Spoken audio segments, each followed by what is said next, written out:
September 7th, 2021 regular meeting of the Chino Valley Planning and Zoning Commission. We have a quorum tonight. We do have a member missing who was moved up to City Council, and John McCafferty is no longer on the commission. He's now a City Council member. Oh, Bill, will you lead us in the pledge? Pledge allegiance to the flag of the United States of America and to the republic for which it stands, one nation, under God, indivisible, with liberty and justice for all. All right. speak to John. Hey, we have a little bit new order of things to do here tonight. We're gonna do a consent calendar, which includes approval of the minutes for the August 3rd meeting. And normally any other items like withdrawals, time extensions, continuances, and approvals, which we don't have any of those for this meeting. There is a minor correction to the minutes. City Council member Tom Armstrong's last name was spelled incorrectly, which is a very minor situation. Other than that, I would like to hear a motion to do a consent. Oh, you have something? Yes. On page 6, the little dot that says the preventable measures, it says the location would not be signed and would not be shielded from the roadway. It would be. That "not" should be struck out.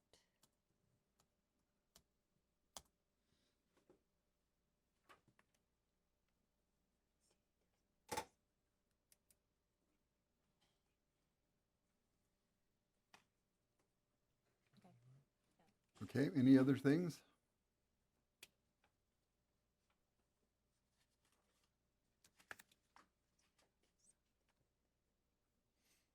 Any other questions? So I'd like to do this as on the consent calendar. Can I have a motion, please? I'll make a motion to approve Okay, last month's minutes. any questions? Seconds? Second. Any questions or concerns? All in favor? Aye. Aye. Well, we stumbled through that okay, I think. It's a little different setup for us tonight. So we're going to move forward to public hearings. This is item D1, Z21-000014. This is a request by Rosie Soto to rezone approximately 12.7 acres of land from SR1, single-family residential 1 acre minimum, to SRO .16 with a PAD, planned area development overlay, to develop 20 half-acre lots for property located approximately 500 feet west of the intersection of West Center Street and North Road 1 West on the north side of Center Street, Chino Valley, Arizona. We have a staff report. All righty. Good evening, Chair, Vice Chair, and Commission. As read, the item before you is a rezoning request to develop 20 half-acre lots. This is the first leg of the development process. If the item is approved by Town Council, the next step will be to submit for preliminary plat. The applicant for this project is in attendance this evening. It's just a little site background here. The almost 13-acre parcel outlined in blue is located approximately 500 feet west of the intersection of West Center Street and Road 1 West. In the general area, you have 4 1-acre lot subdivisions and a mobile home park to the south. There's City of Prescott water and Town of Chino Valley sewer within Center Street. The applicant's proposal of half-acre lots is in conformance with the medium-density residential designation of the general plan. However, it would be the first half-acre development in the immediate area. To give a little background for the project, the applicant originally submitted the layout before you at the end of May of this year. The proposal was for 20 half-acre lots with a centralized street ending in a cul-de-sac and open space at the very northern point of the proposal. The applicant held a neighborhood meeting at the end of June, which brought up several concerns from the public, all of which can be found within the staff report provided. In an effort to address these concerns, the applicant decided to rework their proposal and had to request a continuance on the July and August P&Z meeting. The new reworked submittal was received by staff at the beginning of August. The new proposal now centers around a new looped road and results in more open space and community amenities at the north end of the property than the previous layout. The current rendition has almost 1 3/4 acre of open space at the north end. The previous rendition only had a little under an acre. The new layout also offers paved road access to the existing 9 lots to the west and the 12-acre parcel to the east. The applicant will be connecting all lots to City of Prescott water and is requesting that no sidewalks be installed for the development, as well as the ability to provide gravity-fed sewer to as many of the lots as they can due to the elevation of the property. All lots not able to be served by town sewer will utilize the septic system. With that being said, staff recommends approval of the rezoning from the SR1 zoning district to the SR 0.16 zoning district with a planned area development subject to the conditions shown in attachment A of the staff report, which includes the construction of sidewalks and that all lots be connected to town sewer. With that being said, I will open it up to questions or discussion from the commission. Have any questions? Where was the sewer line supposed to be coming in on the map? Center Street. So in this current proposal, they have an easement running through the rear of the property here in which the sewer line will be extended up through. The applicant believes, or their engineer believes, that they can get up to roughly the last 2 to 4 lots here with gravity-fed sewer. However, town code stipulates that all lots would be on sewer at this state. I have a question about the concern about minimizing odors. What does that entail? Is there going to be a lot of odors coming from that, or what? As far as within the stipulations, Yeah. I would ask that our Public Works Director, Frank Marbury, address that. If we can get all questions through for planning and zoning, and then we can direct ours over to Public Works, we can task him with that answer. Any other questions? We may ask you to come up again, Will. Absolutely. All right, thank you. Yeah. Do you want me to call up Frank? Yes, that would be great.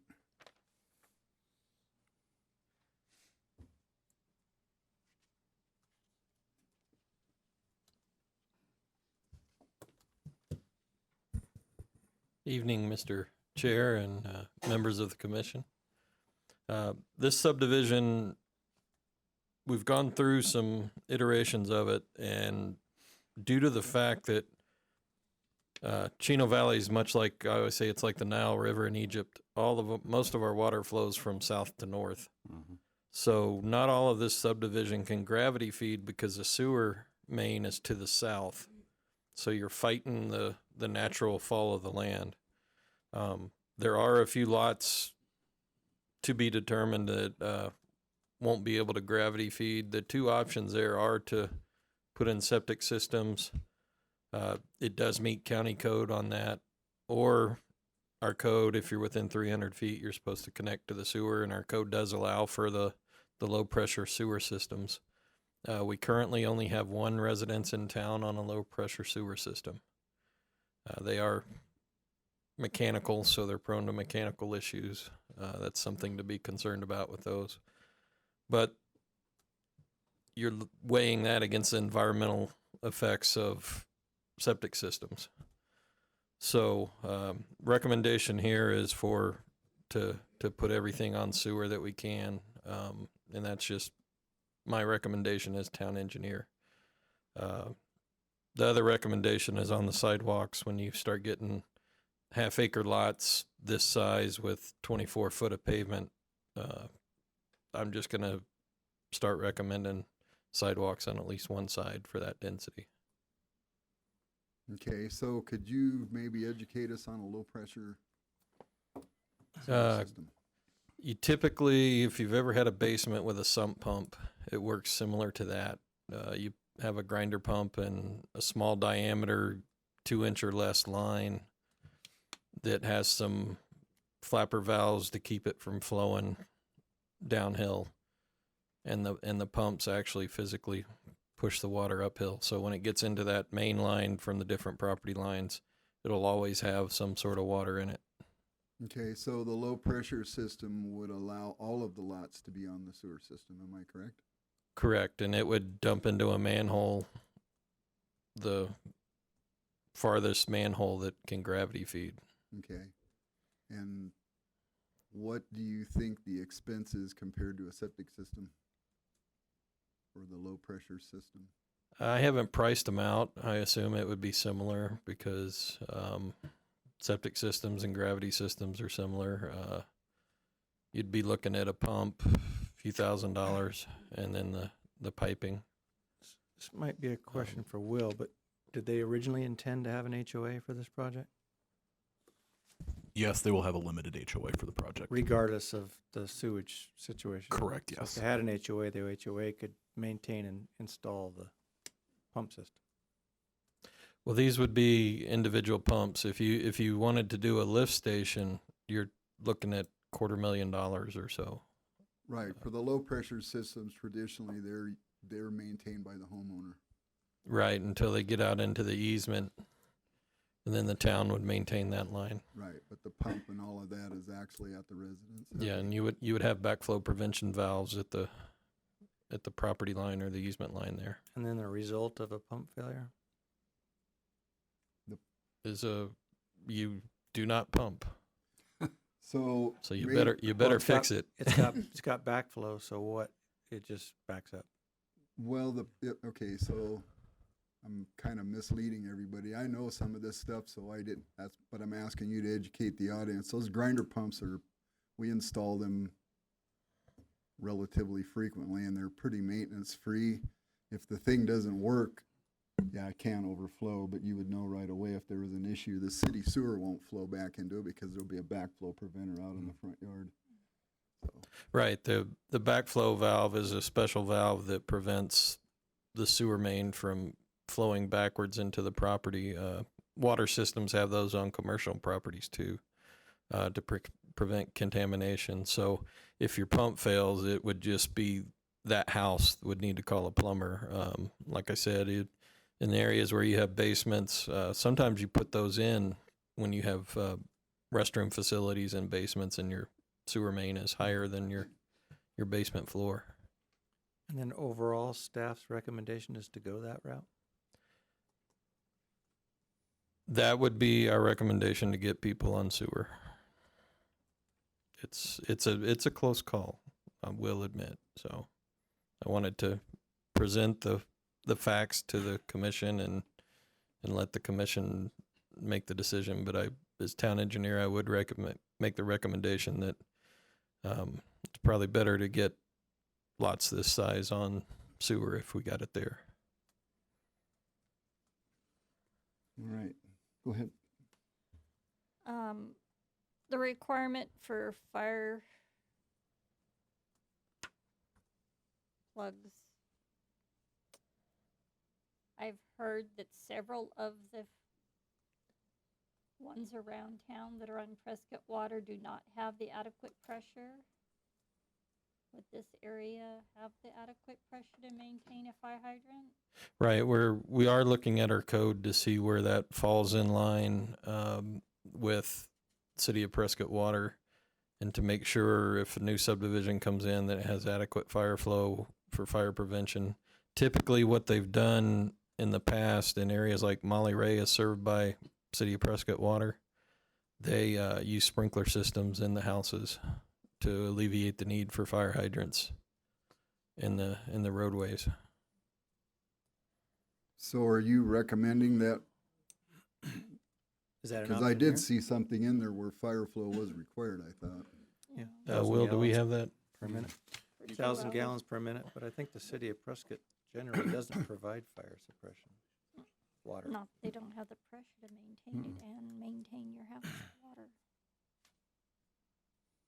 You get what I Okay. mean?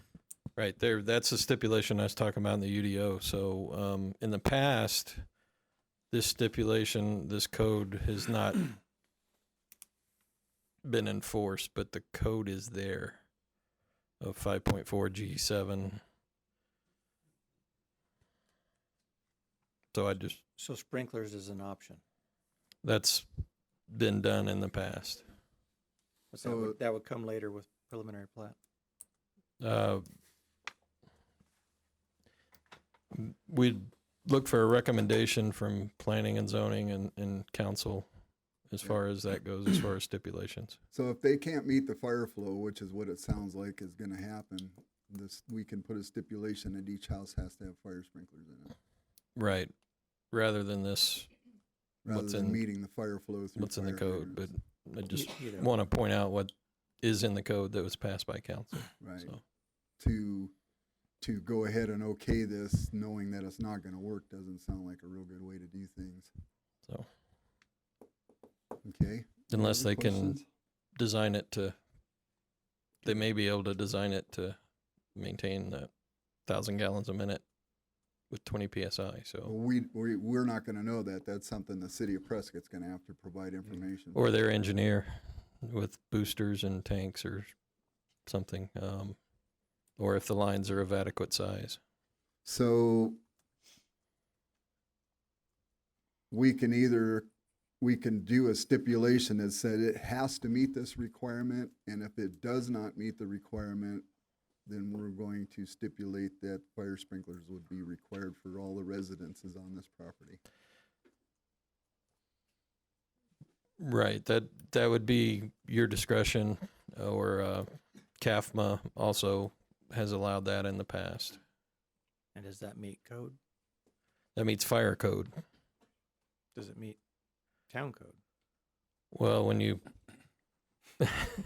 We're not gonna meet town code no matter what, because the water pressure from the city of Prescott, not the city of town of Chino Valley, is maybe not adequate there. Am I correct?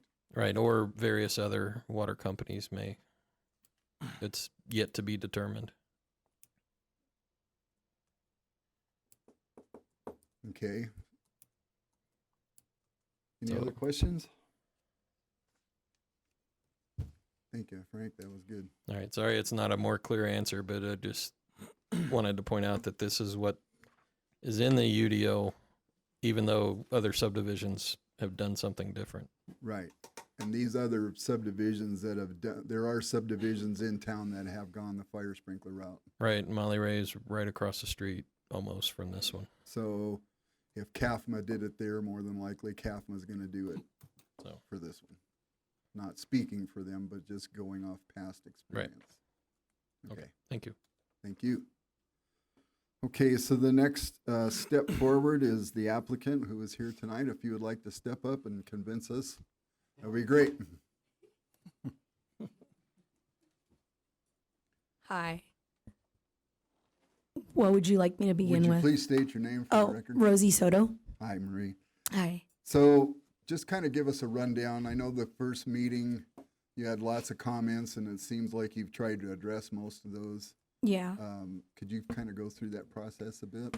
So their biggest, sorry, I'm a little hoarse with my voice. The main concerns of theirs, of the people that came to the town meeting were, they didn't want their frontage to face the back yards of the houses. So they asked if I'd be willing to flip them around, which I did, and it resulted in me almost doubling the amount of asphalt that I have to provide. But That's that was the first something. one, correct? Okay. Yeah. So, and then there was, they did like the idea of the park, and they were concerned about the half-acre parcels, but the alternative is if I am not able to downzone to at least half-acre, and I'm going to try to go as big as I can. I'll try to push it as much as possible per parcel. It's not economically feasible to absorb all the cost of the hundreds of thousands of dollars for infrastructure that I'm going to have to incur. So half-acre parcels are necessary for me to be able to absorb the cost as much as possible. If I back out, the backup offers are willing to put in, to stay with 1 acre parcels, but then they would be looking at manufactured homes with wells and septics. And since I know that you guys would prefer sewer, I'm willing to do that. I'm willing to put in sewer and city water. And as far as I know, the sewer, yes, it can only go so far, but we might only be looking at 2 houses at the very end that need either the alternative sewer or the septic. The rest of them would be able to be on the sewer, which would benefit the town. So that's pretty much it. I would like to do a limited HOA. I know people don't like HOAs. It would basically be for the maintenance of the road in the future, and for the maintenance of the park, and maybe any other little thing that may come up that you guys may suggest or whatever. I'm totally fine with that, depending on, what the general consensus would be.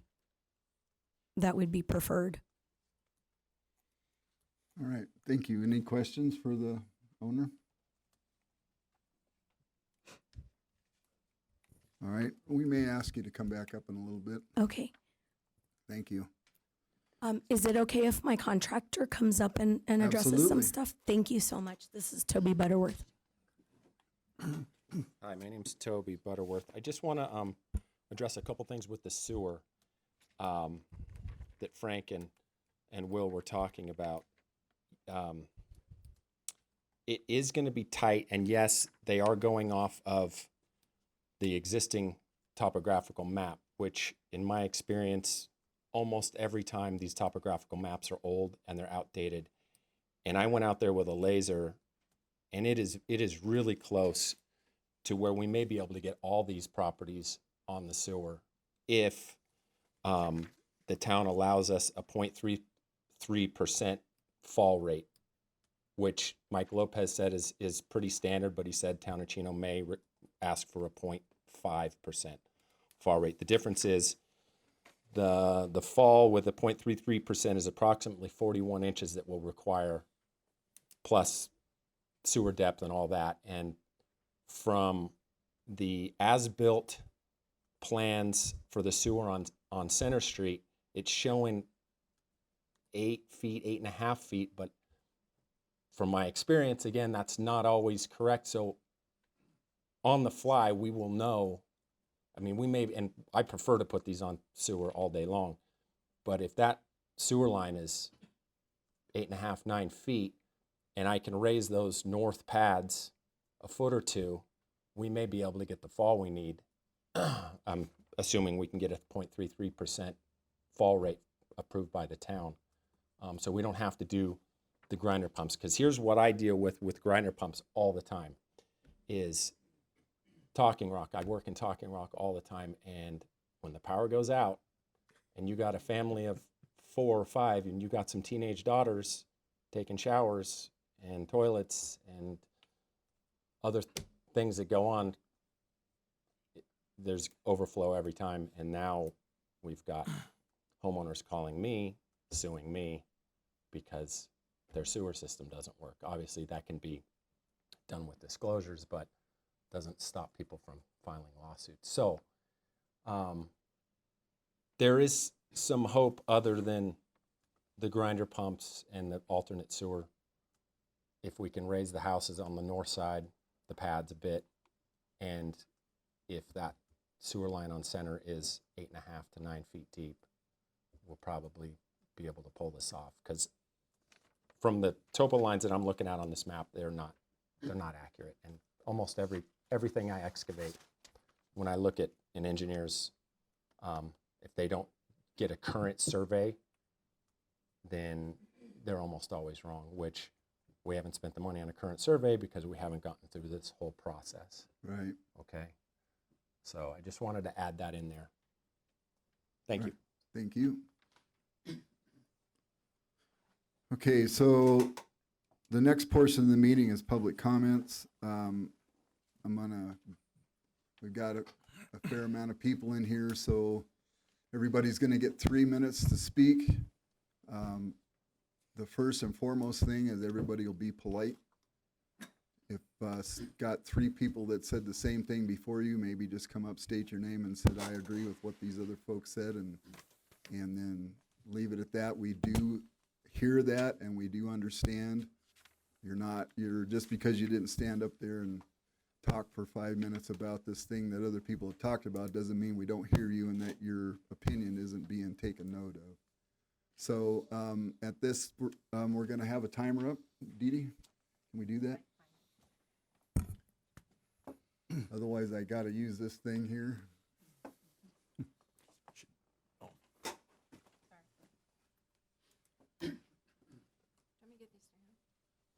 And I believe some folks have requested to speak. Is that correct? I do have some requests to speak. Okay, and you're going to call them up? Do you have a mouse over there?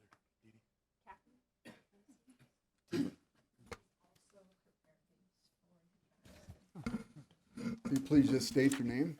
My name is Kathy Middlestead. I live on Lauren Lane here in Chino Valley, and this nice young lady is handing out some handouts I copied for you.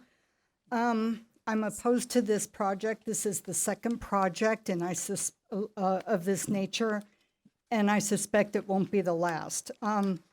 Just about 3 or 4 days ago, I downloaded from the Unified Development Ordinance, the UDO, Section 3.12, the SR.16 for single-family residents.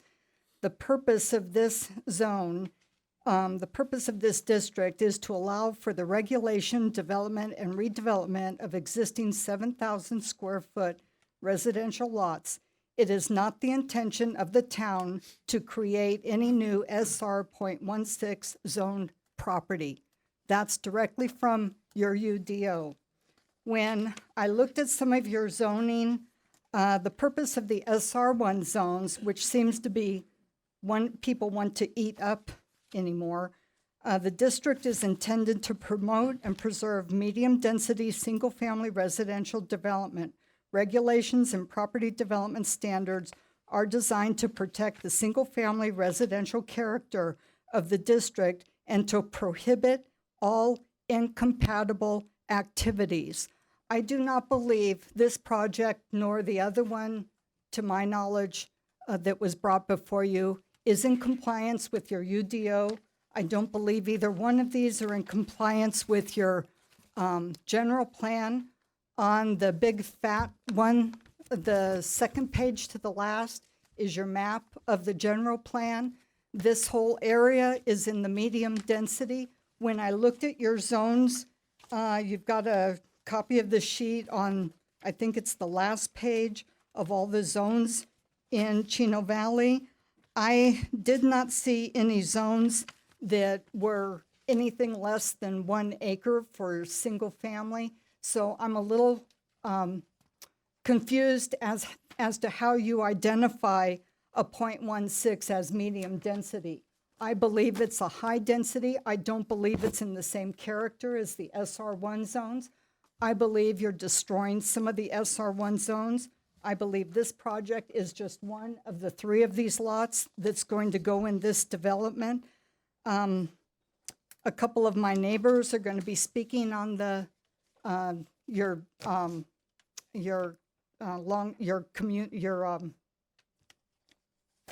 this thing, your development plan. If you look at the language that I've underlined in your development plan there, your community plan, whatever you call it, the language in there on when it was developed, what the vision of the people were, on what they wanted for the city of Chino Valley, what their vision for the future was. These projects in the SR.16 is not that, and it does not comply with your SR1 zones. It doesn't comply with the language in the UDO. So it sounds like this project has problems anyway. So I hope you listen to the people in your district and in your city. And if this does go to the city council, I'll be there too. Thank you. Thank you.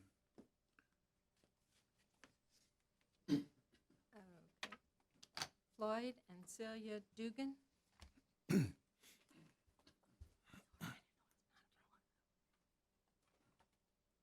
Name is Floyd Dugan, live on Center Street, just above where this is going to be. Naturally, I was sent up instead of Celia. But anyway, the young lady just before me, I agree with basically everything she said, and I have a couple of few more things to say. Number one, I think it's a little misinforming when we say half acre parcels. They're a long ways from being a half acre. When we take out the road that goes around, is that going to be a one-way or a two-way road going around? Which I don't know. Once all of this is cleared off, if anybody was in the area within the past month, they would see a lot of water, and it was all heading that way. And when you're on the lower end, irregardless what kind of pump you have, or even septic, and you're acquiring that type of water, it does not help things out. The 12 acres right above it, next to Road 1 West, it will go exactly as this goes. Whatever this goes, that's what it's going to. There is a tremendous amount of acreage west of 89. Once this is let through, we will be seeing the majority of it go the same way. I understand the sewer. I understand the water. Most of us are in the area because we like having a little bit of acreage, and I don't necessarily like my neighbors hearing me cry when the wife beats on me. So I like room. Thank you, council. Thank you.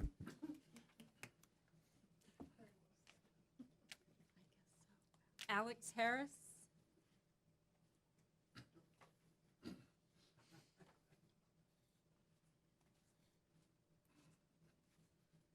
Good evening, Chair, Vice Chair, and Commission. My name is Alex Harris. My husband and I live at 1350 West Center Street in Chino.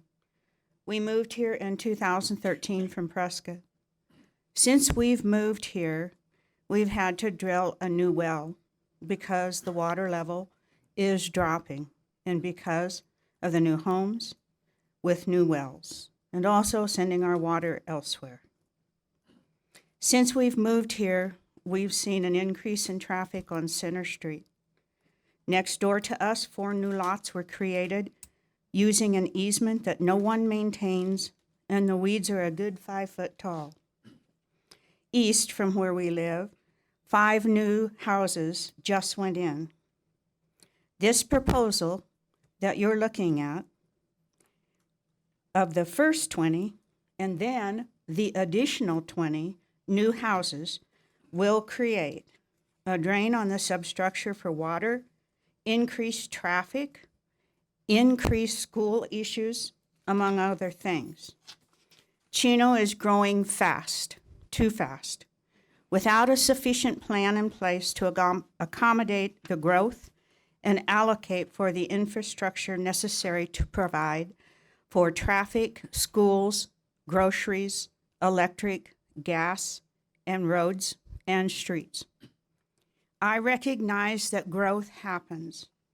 I realize the town has a water system and a sewer system. With all the new growth, those will soon be past capacity. We can't even get a new grocery store in Chino. Our streets and roads are in deplorable condition currently. How will the town maintain new roads and streets? The proposed 40 residents will put Chino's infrastructure over capacity. Excuse me, especially when you consider the additional growth around the town. 40 new houses means an average of 2.5 vehicles per home. It means 1.9 school-aged children per household.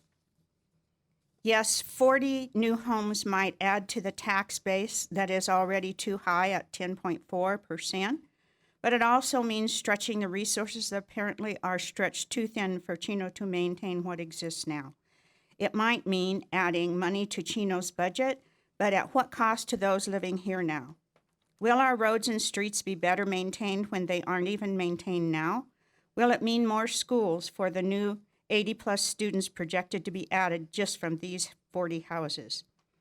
We were told several years ago the connector would go right through Center Street.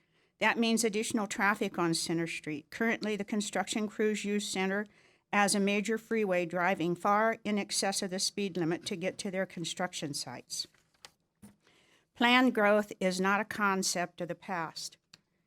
Our community needs to look forward to sustained growth that will enhance the benefits of living in Chino. Ma'am, could you wrap Thank her up, you. please? Thank you. I oppose this. I bet.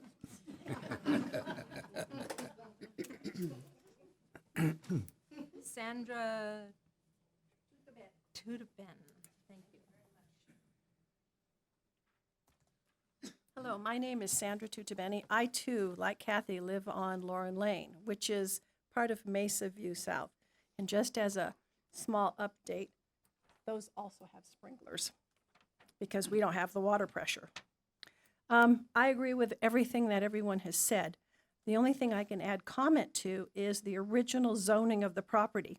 I have over there 3.5 inches of information on how this 38 acres got subdivided, re-subdivided, and sold.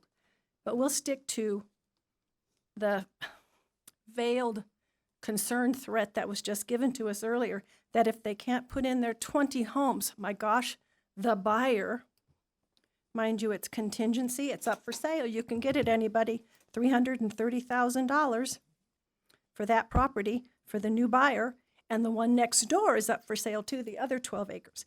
It was zoned back in 2001 to be an R2 medium density with site built.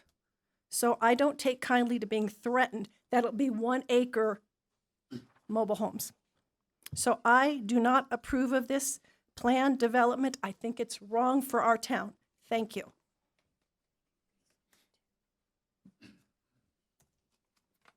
Carolyn Strickroth.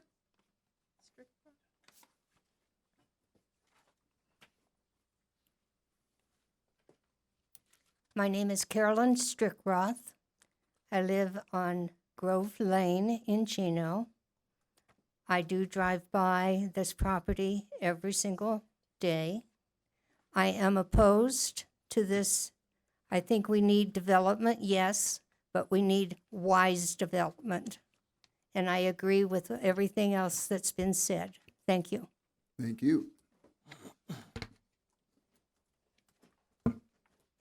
Larry Holt.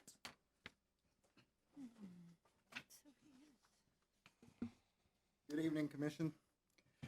Larry Holt, I live on the north side of Mesa View.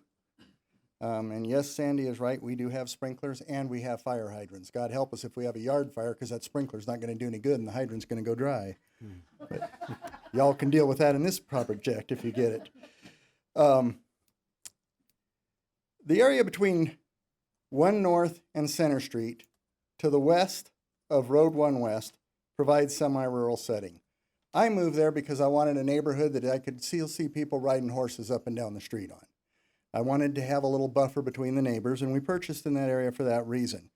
A year ago, I was talking to the council on something. I was told people need to look at the property they're buying before they buy it and move in, so they know when these developments have already been subdivided. Well, the developers need to look at what the zoning is before they buy it.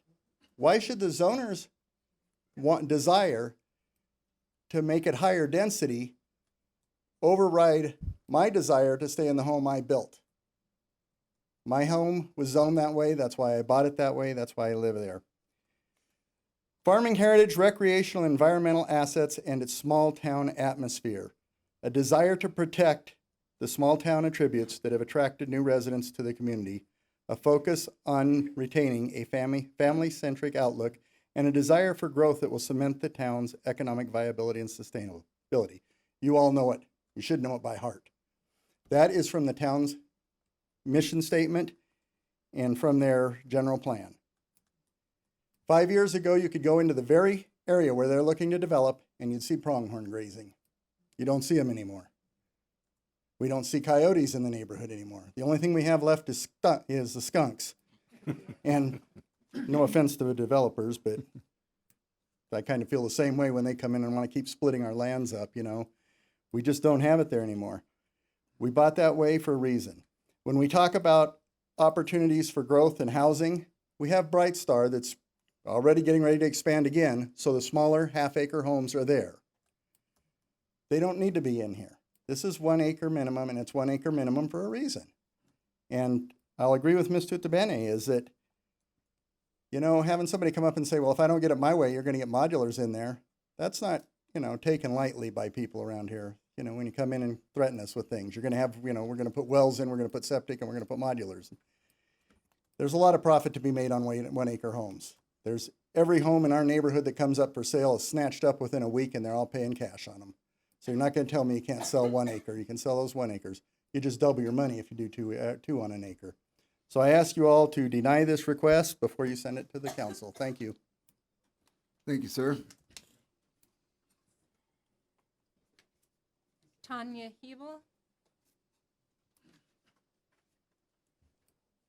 Hi, I'm Tanya Habel, live on McKay Way, and I agree with basically everything everyone has said, especially the roads. Our roads are terrible, and I don't see how more cars are going to help that situation until we figure out what to do with the roads. Thank you. Thank you. Brenda Warnock.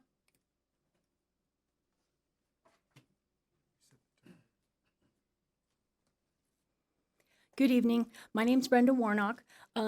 Unlike these folks, I don't live near the proposed development. I actually live on Coley Court, and it's where Ms. Soto and Mr. Butterworth's company, Uproar Slaughter LLC, owns 4 lots.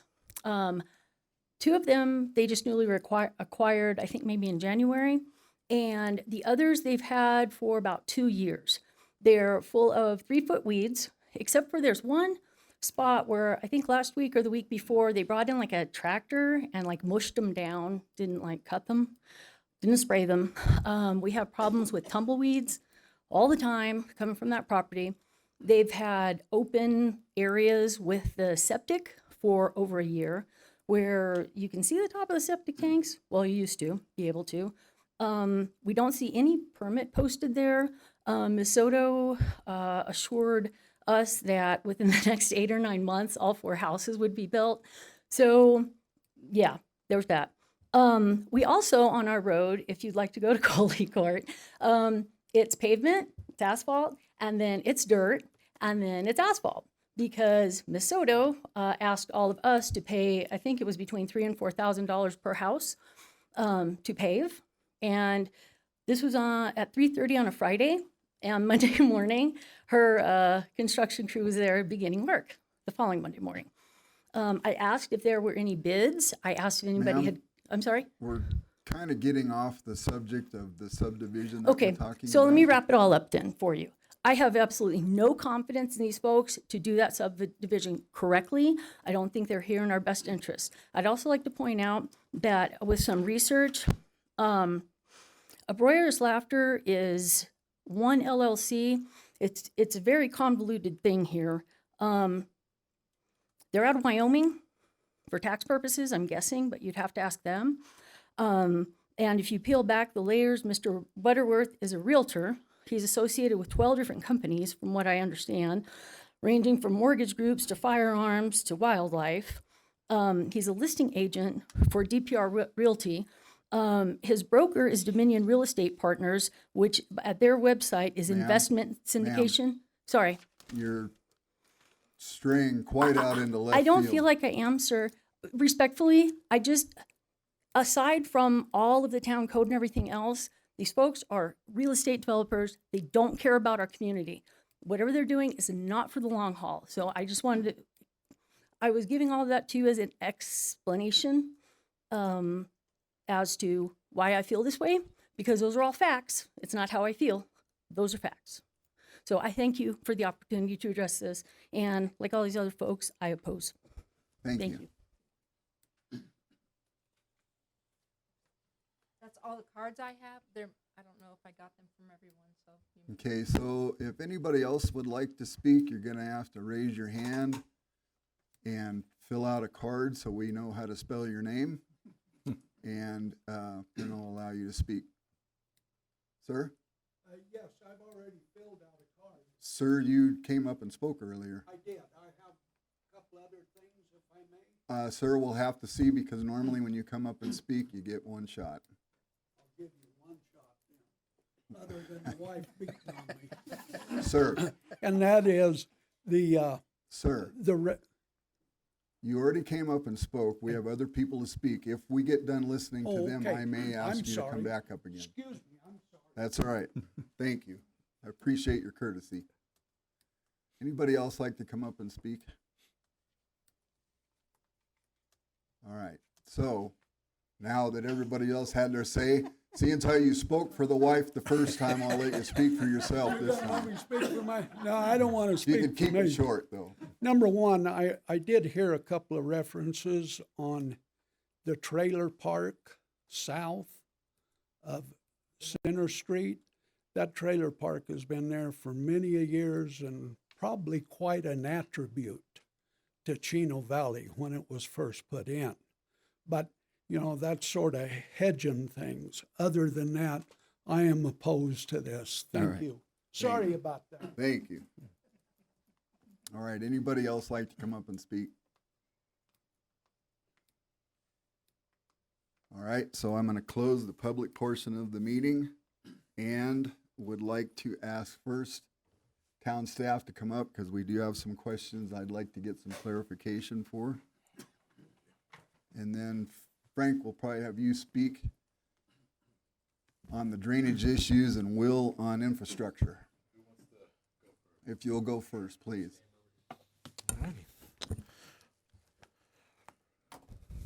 So, some of the concerns are infrastructure, water. Is the infrastructure stressed?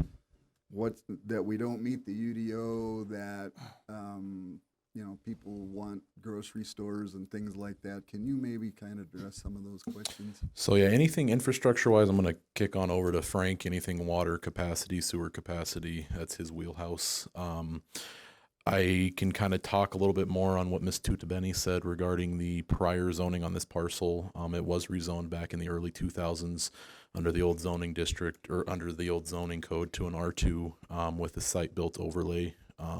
So it is, that is still in effect today. When the town adopted the new UDO, the R2 became SR1, 1 acre minimum, but it still carries that restriction of site-built homes only. Other than that, I think a lot of other infrastructure questions. Well, there was some talk about it not meeting the UDO requirements, that it doesn't meet the town lifestyle, Sure. It doesn't meet all kinds of stuff with Sure. the way the town is supposed to be. Absolutely. I can speak on the general plan. I know it was brought up that the general plan does show this area as medium density residential. It also shows, I'd say, probably 75% of Chino Valley is medium density residential. Within that same document, the general plan, it does define medium density residential as anything 2 acres or less. That's why staff has made that determination that half acre lots fits within this designation. As far as any other aspect of general plan, or the single family residential 0.16 minimum, I know we've had that conversation in the past regarding that statement. If you would please educate everybody why we had to do the 0.16. So we had to do the 0.16 with the planned area development because the town code currently does not have a half acre zoning designation. Which we are working on. Which we are now. working on, and there is a discussion on that tonight. Good. So that's to come. But until we get that on the book, this is our only vessel essentially to create that half acre zoning. So we have to use that SR 0.16 with this planned area development to create those half acre minimum lots until we get that zoning code. All right, so. Chuck, I have a question for Will. Yes, sir.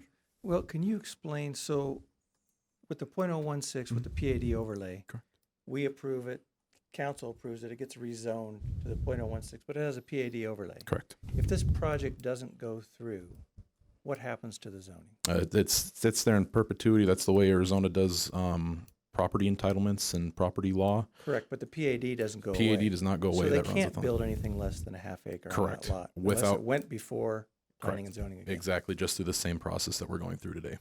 Just wanted that to be clear for everybody. Thank you. Did I miss anything? I don't know. Maybe. We'll Maybe. come I back was going to to say, I it. think Mr.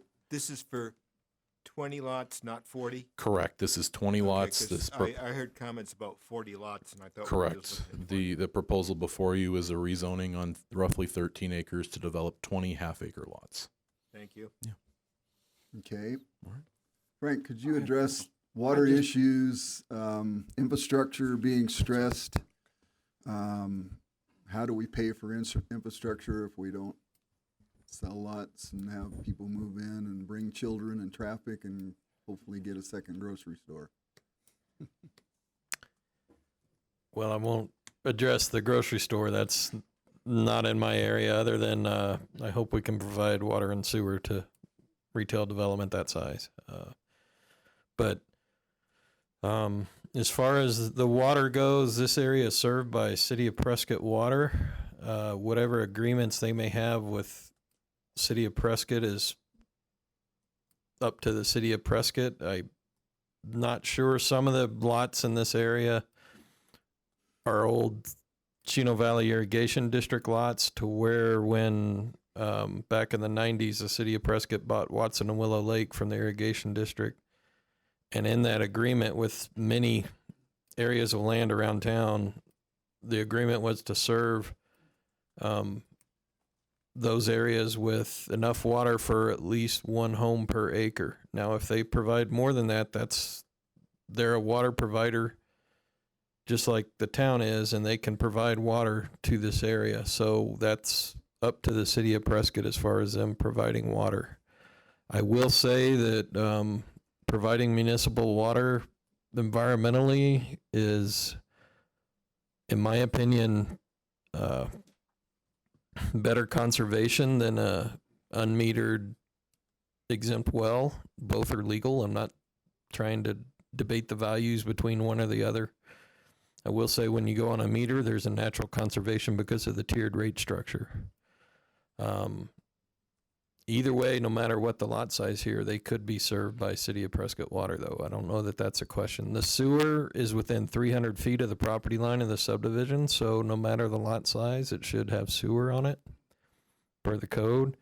And when you start attaching sewer to properties, the town of Chino Valley reclaims that water and recharges it, so you're putting that water back into the aquifer. So you can actually have a higher density subdivision on sewer that uses less overall water than one that is not on sewer. But again, in this situation, since sewer is within 300 feet of the subdivision, even at 1 acre lots, they should go on sewer if I'm reading the code right.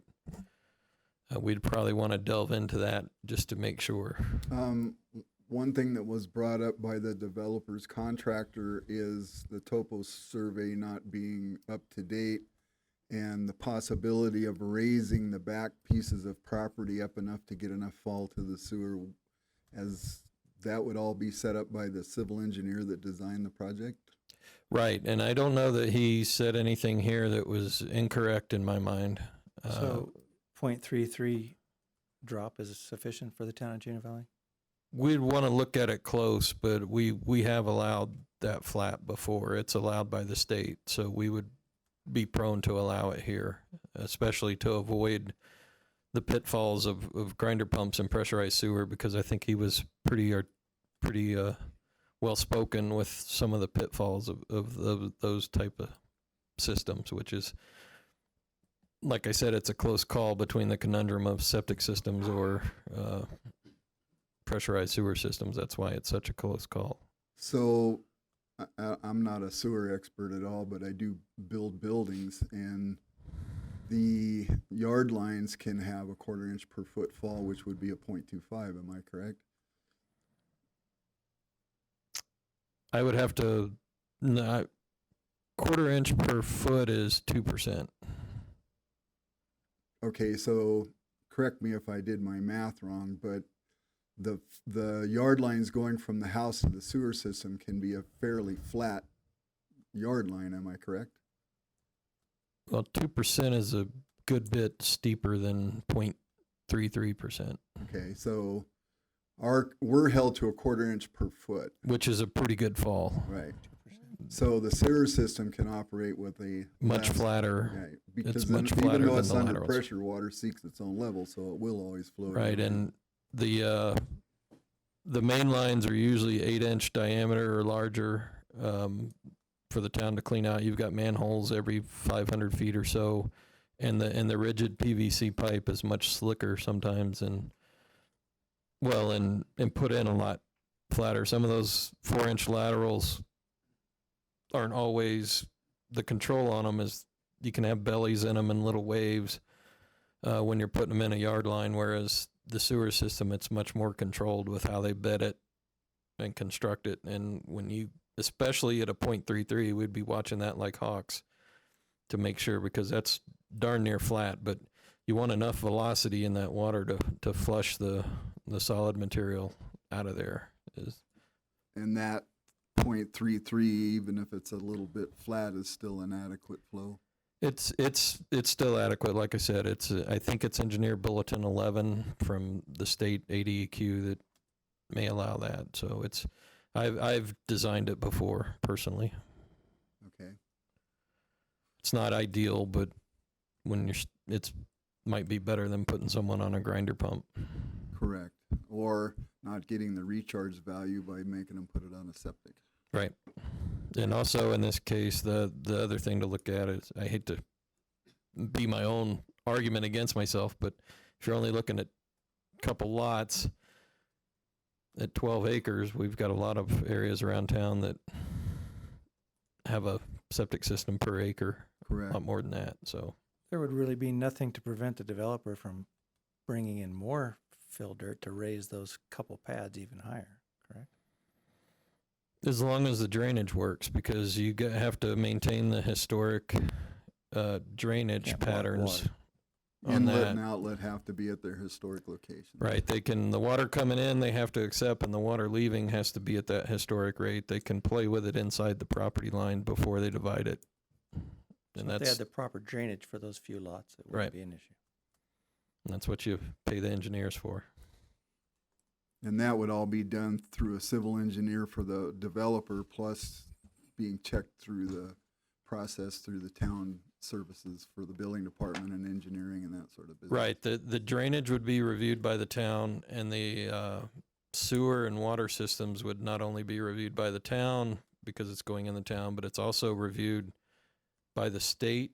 I say the state, ADEQ, but they delegate their review to Yavapai County. So the county would review any sewer or water extensions for this subdivision as well as the town.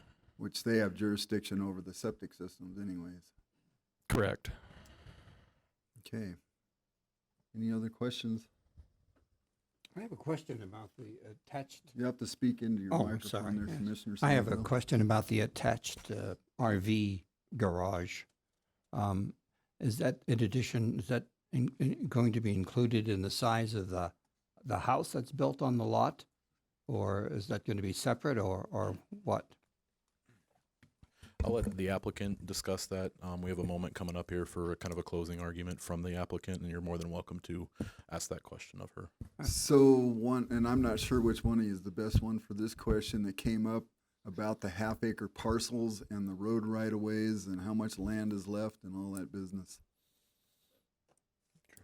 Yeah, Don't fight over it, guys, please. I will say the roads are in worse condition than I would like in town. I think council has made strides to try and improve that, especially after the property tax measure failed by so much. Council's looking at other methods. We're putting $2.4 million into roads this year alone. 2 North by Safeway was $1 million project, just under $1 million project by itself. And then we put $1 million worth of seal coat on I call them the asphalt neighborhood streets, and that helped prevent that. But there's still a lot of roads around town that need a lot of work. Center Street itself is only chip seal over base material. It's not true pavement. But as far as the traffic of this is a neighborhood road. We'd have a traffic impact statement of some sort to determine if any turn lanes on Center Street are needed. I don't anticipate that at this time. we'd look at that in technical review. I don't know that the traffic generated from this particular road, especially having a U-shape with two intersections, would warrant some sort of turn lane, especially because the majority of the traffic's coming from the highway, so they'd be turning right onto this road. So that I didn't ask the question very well. I was talking more about the road right-of-ways inside the subdivision. The comment was made, those aren't really half-acre parcels. Because once you that would take be the road out more of of there, a Will question. I will say it's a 50-foot right-of-way inside the road with 24 foot of pavement. That's one reason I'm recommending sidewalks on at least one side, because that's fairly narrow roads for when you get less than an acre. But Will, if you want to talk about the size of the lots. So, they'll be private. So the applicant is proposing that there's existing easements that run north-south already. They're 50 foot in width, 25 on either side of the property. What the applicant is proposing is essentially paving over the existing easements, creating a private road up to town code with asphalt. The road, as far as there won't be a dedication to the town associated with this. So each parcel will have their own respective portion of this road contained within their net acreage. yeah, Just I like have a piece of property that does the same thing. Yep, yeah, just like the parcels to the west here as well. So the size of the road easement is actually counted towards the 2 acre size of the parcel. Am I correct? Counted towards the half acre size of the parcel. Yeah, Yes. yeah. So the question of, is this really a 2 acre parcel? Well, when you include the road in it, which the road is part of the property. Yeah, I correct. mean, a half acre parcel, I'm sorry, I keep saying 2 acres. That is an actual half acre parcel, but it does include the road right away to make it the half acre Correct. parcel. Just like many lots within Just Chino like Valley. the ones on the other side that are bigger pieces of Yep. property. Absolutely. Got it. Sorry for being a Oh, thickhead it's all here. good. And I just want to apologize for misspeaking on that. I got my subdivisions mixed up. So that's why we've got Will here. All right. Thank you. Okay, so are we done with the town staff? Do we have any other questions for them, guys? Frank, real quick, if you required a sidewalk on at least one side, the perimeter of the road, that would be on top of the 50-foot easement. It'd be within the 50 foot, and you'd probably look at some sort of HOA maintenance of that. For the sidewalk itself. Now, Along with the roadway. okay, so these they're private. roads that are gonna go in here along with the sidewalks, does the town have authority over them as how they're built and regulated and inspected and that sort of business? They're built to the same standards of the other roads, the public roads. Once you get over 10 lots, Will, correct me if I'm wrong, because this is rewrite of UDO, but once it serves more than 10 lots, the design is the same for public and private roads as far as the pavement structure. I think someone mentioned, would it be a one-way road? It would be a two-way road. Yeah, that was correct? one of the questions I Yeah. was gonna ask. the Right, developer. I'm thinking this is 24 foot, 2 lanes. Correct. So to piggyback off of what Frank said, it will be maintained it's a private road maintained by by an HOA limited. Yeah. So a 24-foot road and then sidewalk, and then that's all within that 50-foot easement. Yeah, the 50 foot is, if it was right away, that's a right away for a local street. And then the road would be not one way, it'd be two. 2 ways. Correct. No parking on that roadway? I don't know that that's come up. That's a good question. Typically on 24 foot of pavement, you don't want parking. Correct. So That would also have to be a stipulation that's not in here currently, correct? they're private roads, so. Well, if it's so narrow, I doubt there, and Right. plus the size of the properties, why would you need to park on the street? Yeah, fire department's not going to want parking on at least one side, maybe both, depending on their codes for the trucks. That's going to come up in preliminary plat. That'll come up in the Technical review technical review, exactly. and the final plat. Okay, thank you. I have a question about the size of the house or the building and plus the RV garage. We probably let the developer Okay. address that one. All right. All right. Thank you. Any other questions for town staff? All right, so we're gonna ask the applicant to step up and try to answer some of the concerns and questions. So, go ahead, Commissioner Somerville, you asked the question. Yes, I'm concerned about the size of the building, the house on the property, as well as the RV garage. That's going to be, is it going to be attached to the house? Yes. I'm thinking of having a crowded, a crowded lot with a large garage and a large house. Is there a limitation to the size of the house? The 3-car RV garage would be 42 feet So, long maybe I think I know the question. and he's 26 asking. feet. So the town has setback requirements that they have to maintain a distance away from all the property lines. That's set by town code. Yeah. Yeah, we would adhere to all the setbacks. Okay. Did I answer that correctly? Where'd you go? Did I answer that one correctly? The Absolutely, town yes. Are the right lots away? to include front landscaping? Yeah, absolutely. Yes, Water conserving front landscaping? absolutely. Absolutely. Hardscape mostly. That's what we did before. Okay, any other questions? I mean, you've heard some of the concerns. Is there anything you'd like to add, trying to address some of the So, things? Will and Frank did a really good job addressing the stuff that I took notes on. One of the concerns was regarding the road and how it would be. It's actually a loop that goes all the way around, and I did photocopy the plan, and I can pass it out to anybody that wants it. I photocopied a lot of them, so like anybody can have them if they want to. But yeah, so the road would start. It would be like Damien Loop. I don't know if you guys, of course, you're familiar with it. It just would go all the way around. So it would start on center and it would end on center. So that's how it would go. I did that because of the previous people's concerns, neighbors' concerns about that. So as far as the lots, like I said before, I do want to try to make them as big as possible.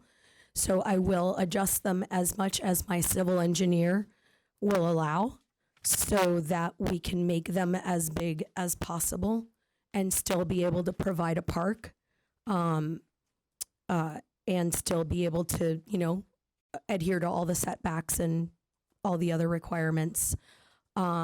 I am requesting not to have sidewalks. 2 reasons. Number one, because I thought since there's only 20 houses, it would not be necessary to have sidewalks. And it would keep more of a rural feel without a sidewalk. And number 2, it would be cost prohibitive because it would add a lot of cost to the project. So I am requesting not to have sidewalks. That's the only thing that I would be requesting that you guys are recommending. Other than that, I'm willing to try to adhere to as many requests and concerns as possible with everyone. And another thing, I was not aware of the fact that that is a mandatory site built.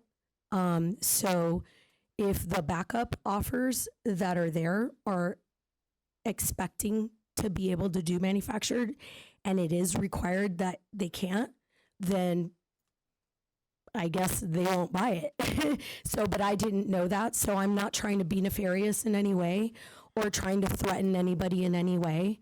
I was just merely expressing what the real estate agent told me because she has backup offers.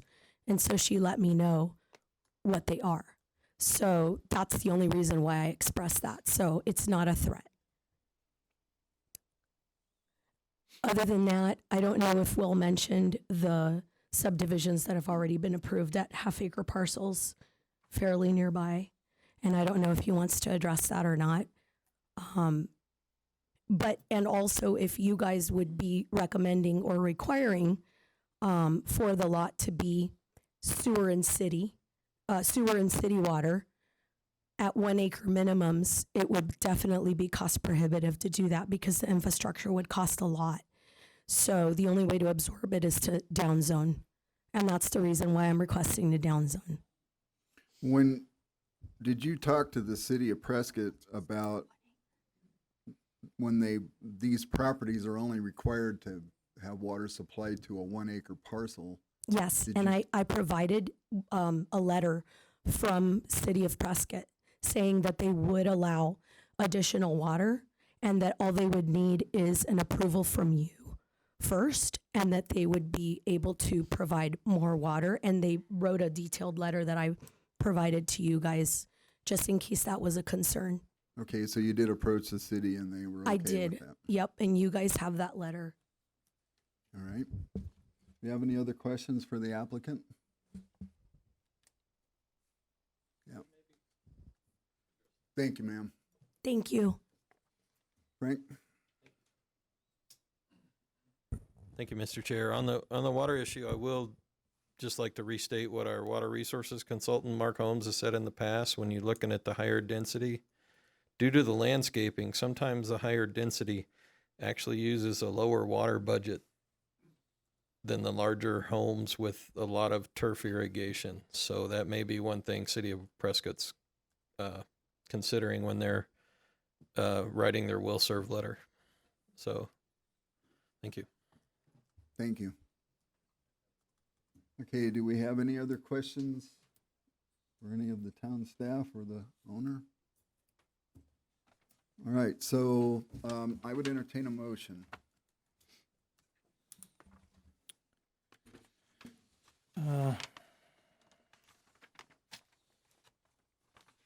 Mr. Chair. Where is it? I would make a motion staff recommends approval of the rezoning from SR1 zoning district to SR .16 zoning district with a planned area development PAD subject to the conditions shown in attachment A with the addition of not only does it have to satisfy number 6 UDO 5.4 for the fire hydrant water pressure, or it must be sprinklered, either or. And also that a sidewalk be installed on one side of the street throughout the perimeter of the street. Okay, do we need to possibly add about the sewer? Yes, and also that all lots be on town sewer. With either method, either gravity fed or pump. Okay. So we have a motion. Do we have a second? Is it okay that we don't read all the attachments in A? No. Just as a point of clarification, we're talking about file number Z-14-21. Right. And the motion is to approve with the conditions of listed in attachment A.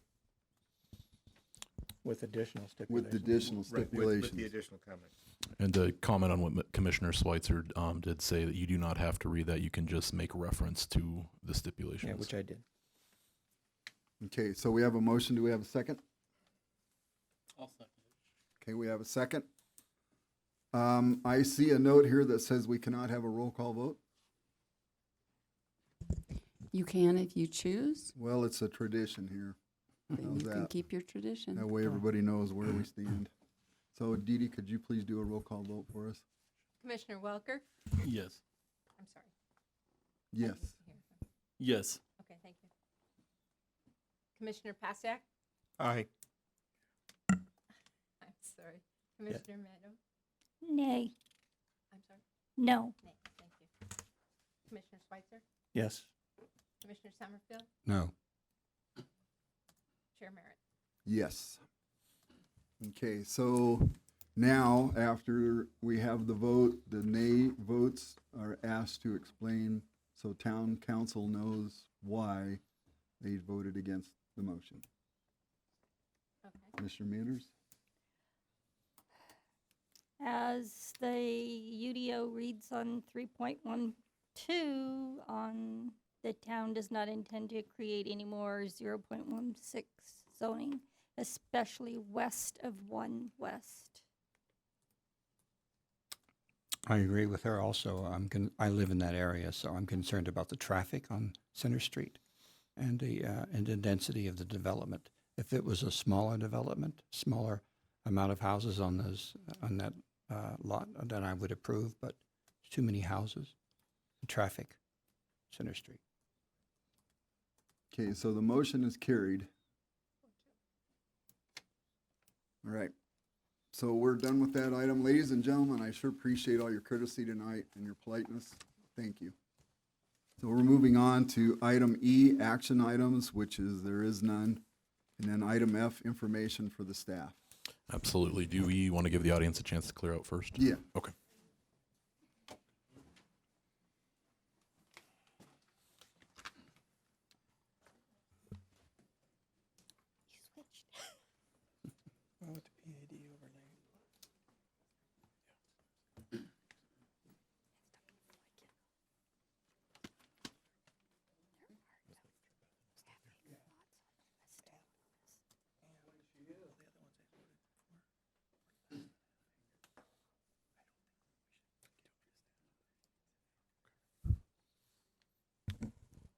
Alrighty.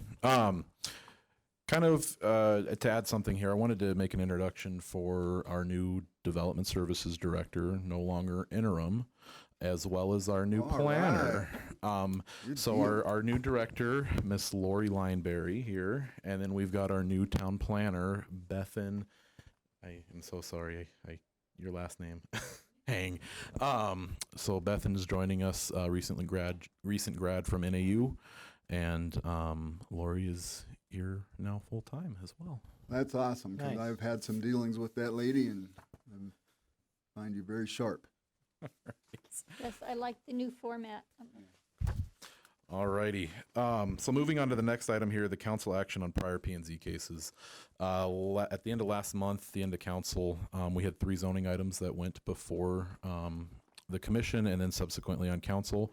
We had the Dillenbeck rezoning, the conditional use permit for a cat sanctuary, and a rezoning request for Country West. All 3 of those items were approved. The Dillenbeck rezoning was approved on consent. The conditional use permit for the cat sanctuary was approved 6-1, and the rezoning for Country West RV Park was approved 7-0. All right. I will go ahead and turn it over to Lori here in regards to our new agenda format and the subsequent items.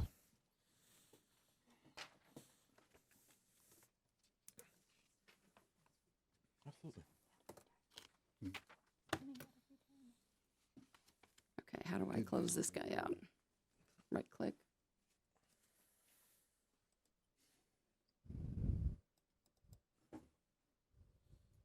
We're not ready for bylaws yet, but here we go. So thank you, Chairman and members of the commission. I have a number of items on the agenda tonight I've been working on with Will, in an effort to try and coordinate us and make it easier for you to be planning commission members.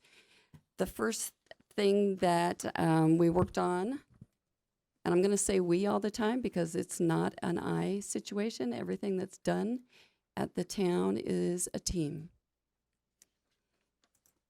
So there's actually 2 agendas. You guys get one that has boxes with a square box that you can check off that helps you work your way through the agenda. And based on what happened tonight, I've already made some changes. So you'll see under public hearings, I'm going to add a second place for you to ask questions of staff. There will be, I will add to close the public hearing, and I'll move up further down, and I'll add a box for the people that vote nay to explain their nay votes. So those will all be added in there. These, the agenda that the public gets does not have these squares in it. This is just to help you make your way through the process and not miss stuff. So I'm also open to suggestions or comments. We will be taking out, because you have a tradition, we'll be taking out the voice vote and we'll make it a roll call vote. Okay, so let me kind of clarify that if I can for the commission. It depends, and I'm going to be guilty of using my own judgment on that. It just sort of depends on the vote. If Okay. there's a lot of people in the audience and there's been a lot of discussion about something, then I feel like the roll call vote's appropriate. If it was something that's some sort of housekeeping or something that doesn't seem to be very controversial or no public comment, we may just vote because it doesn't seem to be worth wasting the time. But one of the things about the roll call vote is I think the public needs to know what we think, and also the town council, because we didn't do that and they asked us to provide feedback as to why the no votes, because some of the no votes, when you found out the reason, it was just a small part of the project and it didn't seem to be, it didn't overshadow the whole project. That person just had an issue with one part of it. And so the council can see that. So that's why I do the roll call votes for stuff like tonight. Perfect. But if you have, if you want to make it more formal, that's okay. I'm fine just saying Planning Commission motion and vote, and it's up to you, Mr. Chairman, how you want to handle that. Okay. Absolutely. It's your So meeting. I appreciate that. That's good. That is your meeting. Any other suggestions or ideas that we could maybe present? No, I really like it. It's good, isn't it? Really helped me, yes. Yep, Good. They showed it to me before they brought it out, and I thought it was awesome because I love check boxes. That means you got something done. You just keep moving.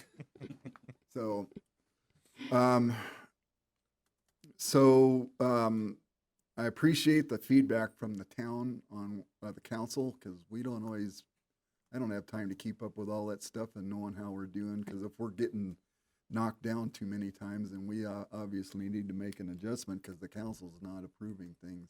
So that's good. We like that. Okay, so I didn't mean to interrupt you. Carry on. That's okay. So the next thing that I'm going to talk about is the staff report format. We spent a lot of time before writing lots of paragraphs of things, and I'm more of a visual person. And so the location data is really very succinct when you put it into a table. It's easy if you understand what the zones are. You go, oh, what's to the north, what's to the south, what's to the east, what's to the west, what's physically on the site, and then what does the general plan call for? And I think it's a lot easier for us to quickly visually grab that information, look at the map, which is right below it, and really understand what the request is. So the next thing is I thought it was important for you to know prior actions on the site.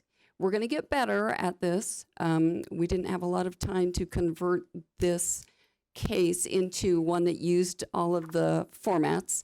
So I think we have a brand new case that's coming in that we're going to use from beginning to end. I'm going to go over that whole process after a couple more items on this list of information items. So we will be getting you more prior site actions so you understand what's happened previously on the site. Sometimes it helps you understand things better. Sometimes it helps you make a decision better based on other things that have happened.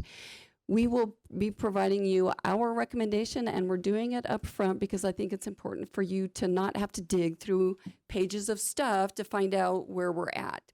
So we're giving you our recommendation, and then we're going to make the suggested motion stand out better so that you as Planning Commission members know that that's your motion. We just make a recommendation above so that you have wording that you can use. And if you know that you are going to do something different, you at least have the basis that you can make changes to your motion right there. You don't have to try and make a motion on the fly. We've provided one for you.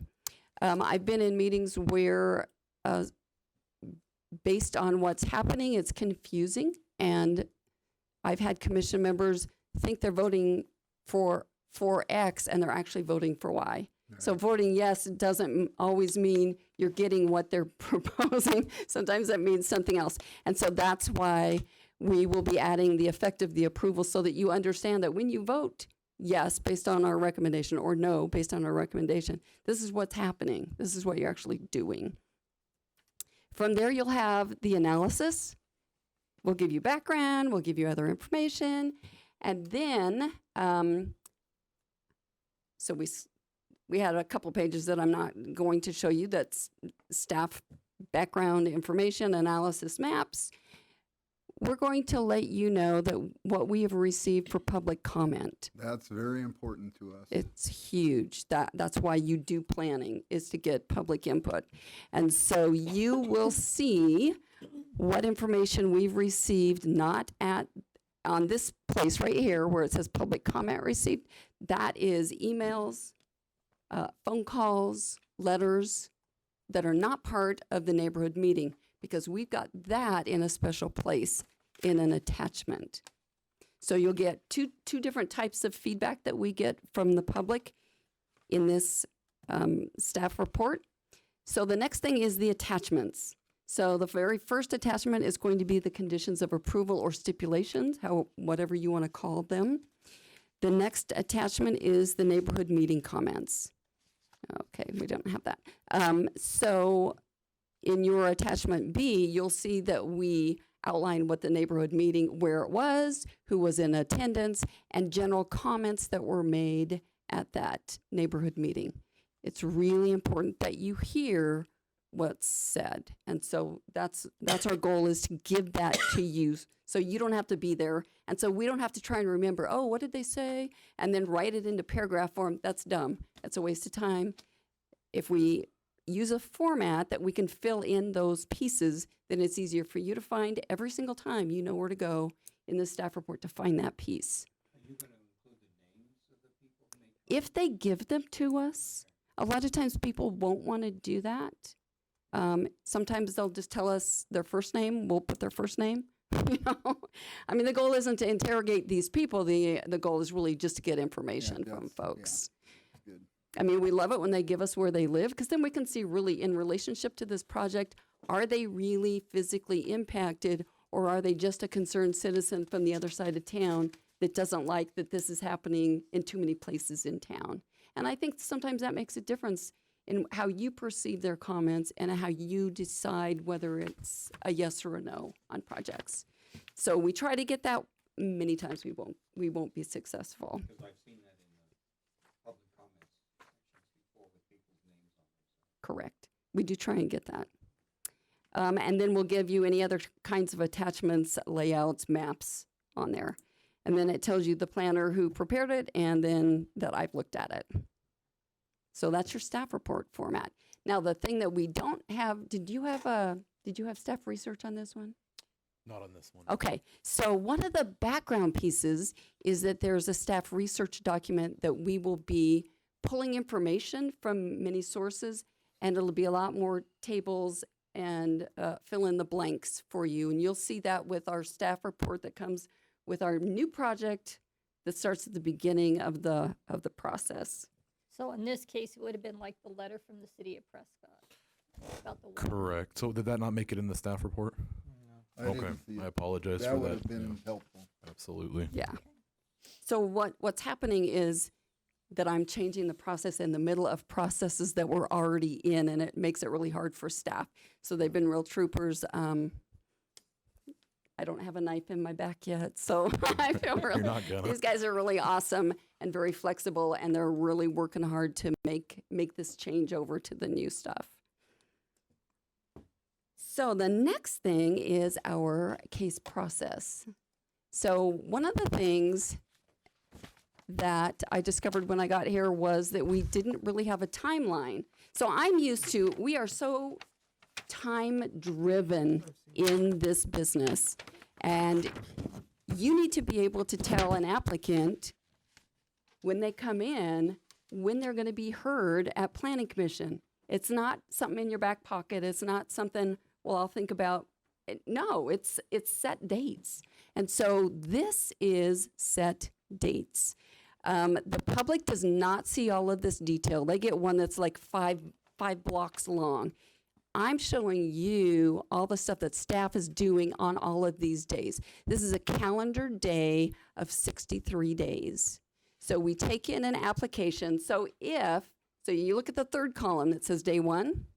If you submit to us by June 2nd, you will be on the August 3rd Planning Commission agenda.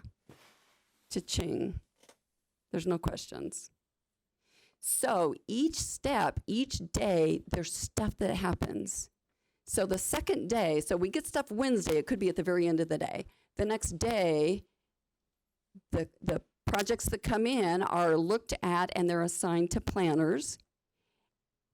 And I mean, you can see the two sets of information. One is at the top, like in this section up here, and it's detailed, but not as detailed as the stuff down below, which is like saying you create the support staff creates a file. The file goes to the senior planner. The senior planner reviews new cases and assigns them. The case planner creates the location map, the 300-foot radius map, and property owners list. This is all stuff that we have to do in a timely manner so that we can mail out notices properly. I mean, most of what we do is like letting people know stuff's going on. And so we have to have a process in place to do that. And it's very time sensitive. So we prepare stuff so that we can do the next step. We have between day 21 and 29 is when you can have your neighborhood meeting. Now, one of the things that we do up early is like on day 12, we mail out the property owners. Actually, it's postcards now, or we've moved to postcards because the cost savings from a letter with letterhead with, first class postage isn't necessary. You can put that same kind of information into a postcard. And we list the planning commission date, we list the neighborhood meeting date, and we list the council meeting date. Now, if any of those change, we remail out postcards. But the idea is the people don't have to wait for us to, it's a surprise. We're going to tell you when the meeting is, but we're not going to tell you yet. That's not how it works. We give everybody all the dates at the beginning. So you get one postcard, you put it on your fridge, you track it. So that's how this is going to be working. So you can look through this. You guys can keep those timelines. Those are not the public timelines. Those are for you guys to understand what it is that we're doing on all of this. And these are calendar days, not business days. I know some people do stuff and they just count business days. The developers don't care about whether your business or calendar. They want to know how to get to the end. If they've got money that they're working on with the bank doesn't just charge you interest on business days. So we need to be really cognizant of the cost of development. Whether we say yes or no, we still need to be, be very cautious about how we take people's time. And so our goal is to get through this as timely as possible while still giving us enough time to do the research we need to do to give you guys the information you need so that you can make the decisions that you need to make. Kind of like a flow chart. Absolutely. Absolutely it is. So in the middle of this, there's an 11 days, a 12 days, and a 12 days. And this is in here because some people think that we as staff are just taking a bunch of time. The first 11 days is we've noticed other departments who don't necessarily have to respond to us and other agencies. We're asking them to give us feedback. And so we're asking them to fit our work into their workload. I mean, the only people I have control over are the 9 people in my staff. I don't have control over Frank. I don't have control over fire. I don't have control over, Prescott Water. What we do is we ask them to help us by giving us information, and I need to give them as many days as I can possibly do it in this time frame so that they have the ability to fit this request within their workload. So then the next 12 days is working through, while we're doing it doesn't stop, but the next 12 days, while we're doing these other things, getting the legal notice ad, finishing the neighborhood meeting, drafting up the staff report, that's when we work with the applicant on conditions. So we give them the conditions that we've received from all of the agencies that are giving us conditions, And if they have a concern, they have the ability to work out whatever that issue is with, let's say, the fire department, or maybe Frank, or whoever it is that's got a condition that they're struggling with. So they have an ability to try and get to an agreement before we get to you guys. Doesn't always work, but that's the goal, to have that time frame. Now, the next 12 days is for you guys. You guys are volunteers. It is not fair to give you a packet 3 days before a meeting. That is ridiculous. You get 2 weekends, 2 weekends, so that you have a life and you can do stuff, and you're not stuck the weekend before the planning commission meeting, spending a day doing stuff with planning commission stuff. Thank you for volunteering. We couldn't function as a city without you, and your job is really, really important. So to recognize that, you guys are getting 12 days. Okay? Off? We get 12 days off? You get 12 days we to get figure paid for out those when, 12 days now. which of those 12 days you're going to look at your packet. Thank you very much. Thank you. It was nice getting, I'm sorry, but it was nice getting the packet when I got it. It was about a week ago. Yeah, we'll get better with that, because that was mid-process. So we, like I said, we haven't had one single case that started on day one yet. We just got one in. And so we will be beginning this whole process with that case. Yeah, so it won't be the next one, it will be the subsequent one. Yeah. This next one will be smoother. You'll see a lot of these changes implemented, but this next one that we just received will be top from bottom. You know, it'll be right through.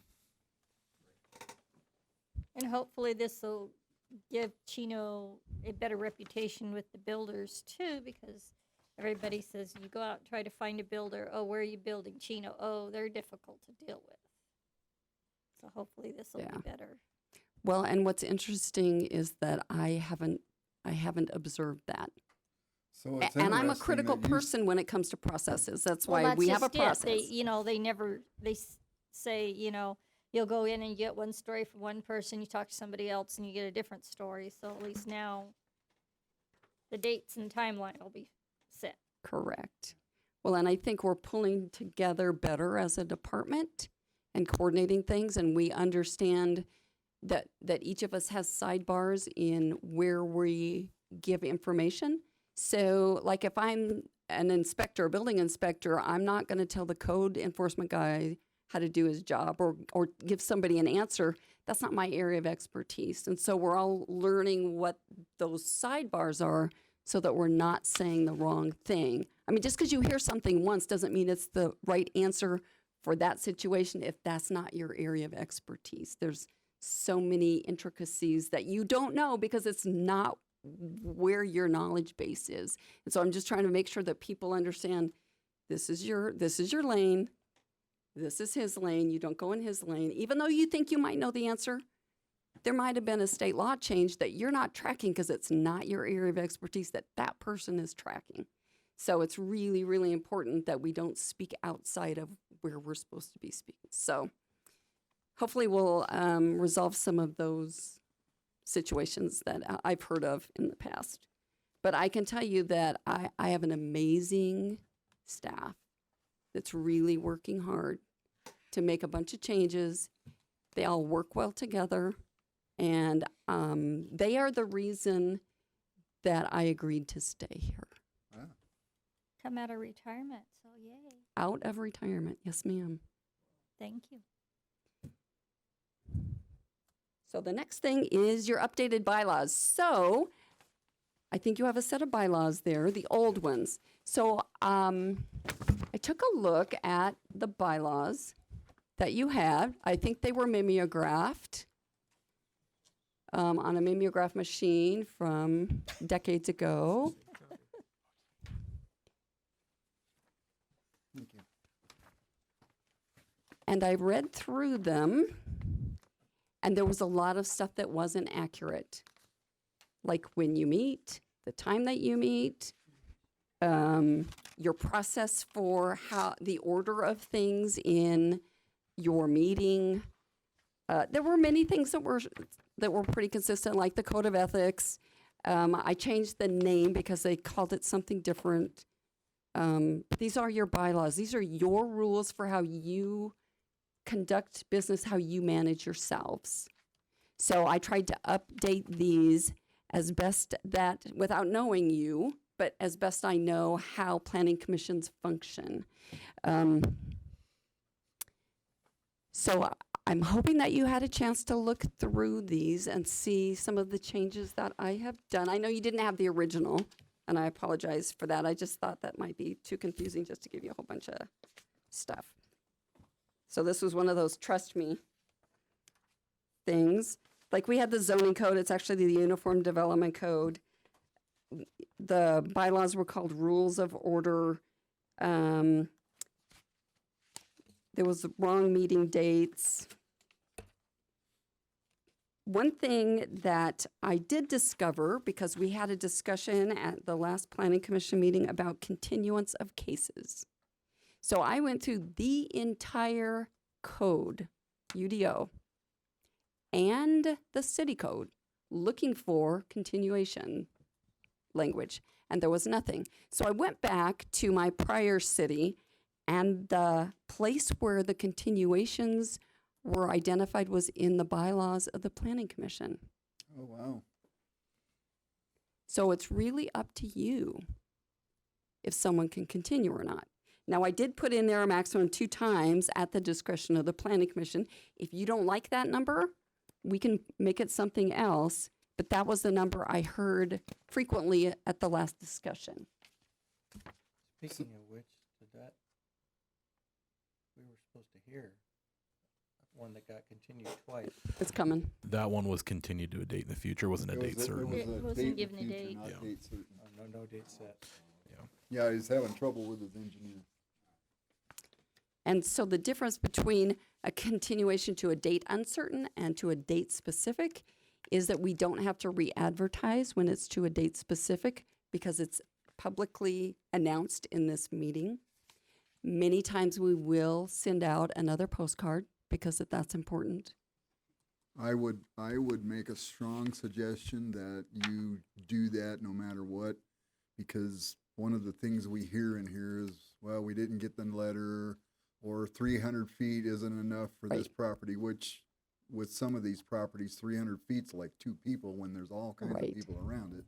So those kinds of things, it's my feeling, and you guys speak up, that we need to give them every chance to have their say. That's just, we're old, we forget. yeah. So one of the things that we do with the speaker request cards is if the case happens to be continued and or it goes to council, we'll add those people that came to the meeting to talk. We will send them a postcard so that they know when it is. That's a real fair way to do it. You just have to do that. Yep. So anybody that came in, filled out a card and gave us their address, we will send them a postcard for the council meeting date. Yep.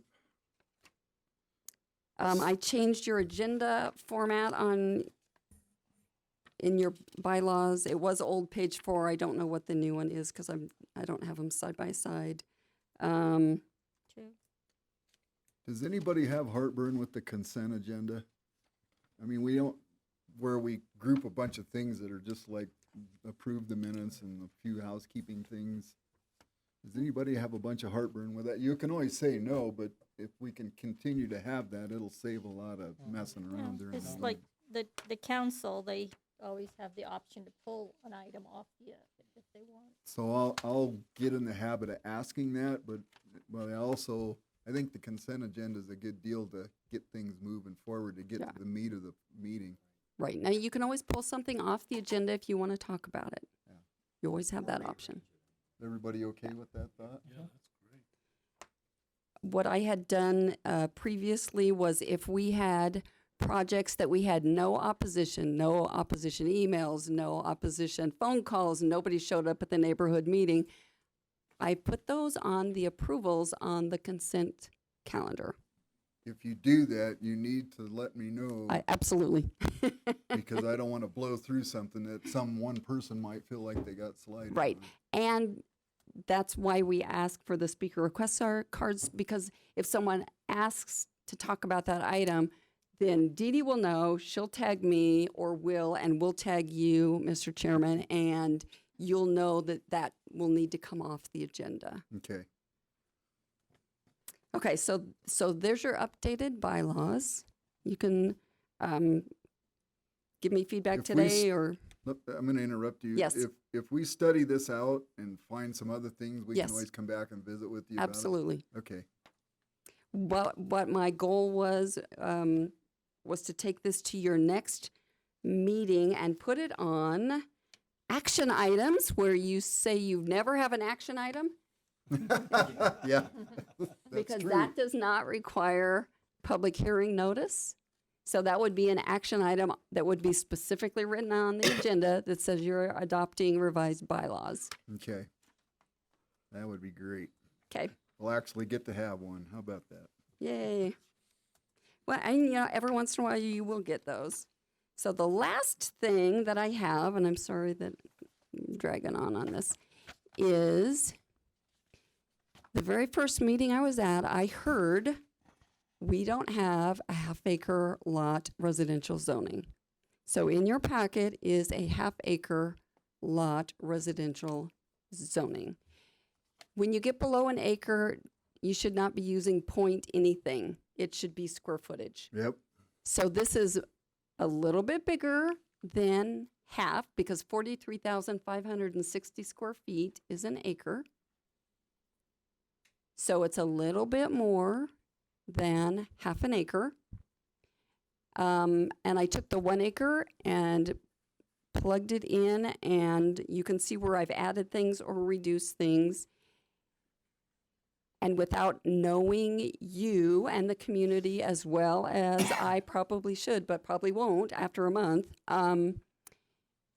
you guys can give me feedback about what this is missing, what should be taken out, what you think needs to be added.